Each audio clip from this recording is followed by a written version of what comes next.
৩১ তারিখে দিল্লি যাব, তালিকা প্রকাশ না করলে কী হবে তাও জানালেন অভিষেক বন্দ্যোপাধ্যায়। এসআইআর ইস্যুতে ফের সুর চড়ালেন তৃণমূলের সাংসদ অভিষেক বন্দ্যোপাধ্যায়। এবার দিল্লি যাচ্ছেন তৃণমূলের সাংসদ, দেখা করবেন নির্বাচন কমিশনার জ্ঞানেশ কুমারের সঙ্গে। কমিশন কিভাবে এত কম সময়ে ঘোষণা করল বাংলার লজিক্যাল ডেসক্রিপশনসি ১,৩৬,০০,০০০ মানুষ রয়েছেন, এরই জবাব চাইছে দিল্লি যাবেন অভিষেক বন্দ্যোপাধ্যায়। শুধু তাই নয়, এই সংক্রান্ত পূর্ণাঙ্গ তালিকাও অন্যথা কমিশনকে ঘেরাওয়ের হুঁশিয়ারি অভিষেক বন্দ্যোপাধ্যায়ের। অভিষেক বন্দ্যোপাধ্যায় বলেন, লজিক্যাল ডিসক্রিপ্যান্সি আছে বলে একটা লিস্ট ছেড়ে দিয়েছিলেন, কিন্তু তার কোনো প্রমাণ নেই। ১,৩৬,০০,০০০ মানুষের নামের পদবিতে গোলমাল আছে বলে জানিয়েছেন। তৃণমূলের সাংসদ আরও সংযোজন করেন, নির্বাচন কমিশন এর হয়ে লিস্ট প্রকাশ করুন, না হলে ক্ষমা চান।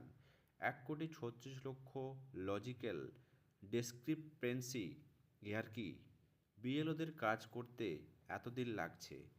ডিজিপিআই কমিশন অফ ইন্ডিয়া সীমা খান্না কী করেছেন নির্বাচন কমিশনে, ওর চ্যাট রেকর্ড আমাদের কাছে আছে। উনি কার অঙ্গুলি হেলনে কাজ করছেন, উনি মেনে নিচ্ছেন ভুল হচ্ছে। আমরা সুপ্রিম কোর্টে যাব, অন্য কোনো সফটওয়্যার ব্যবহার করে ১,৩৬,০০,০০০ বাঙালিকে লজিক্যাল ডেসক্রিপেন্সিতে ঢোকালেন। এদিন অভিষেক কমিশনের কাছ থেকে এও জানতে চেয়েছেন, এর আগে বলা হয়েছিল রোহিঙ্গা অনুপ্রবেশকারীদের আঁতুড়ঘর বাংলা।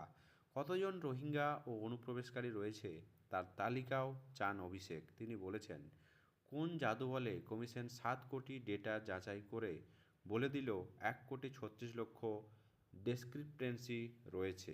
সব রাজ্যের সময় বাড়ানো হলো, অথচ বাংলায় কোনো জাদুকাঠি বলে কমিশন ৭ কোটি ডেটা যাচাই করে পুঙ্খানুপুঙ্খভাবে দেখে একই দিনে বলে দিল বাংলায় ১,৩৬,০০,০০০ মানুষের ডেসক্রিপেন্সি রয়েছে, এদের নাম প্রকাশ করুন।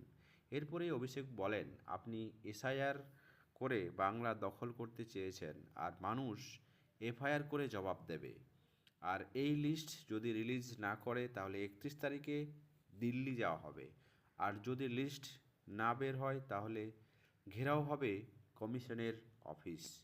দর্শক, অভিষেক বন্দ্যোপাধ্যায় যে ধরনের অভিযোগ করেছেন সেটি কি সত্যিকারে তার বাস্তবতা রয়েছে, নাকি শুধুমাত্র মানুষকে বিভ্রান্ত করার জন্য এই ধরনের কথা বলেছেন? অবশ্যই আপনার মত কমেন্ট বক্সে জানাতে ভুলবেন না। চ্যানেল নতুন হলে সাবস্ক্রাইব করে পাশেই থাকবেন।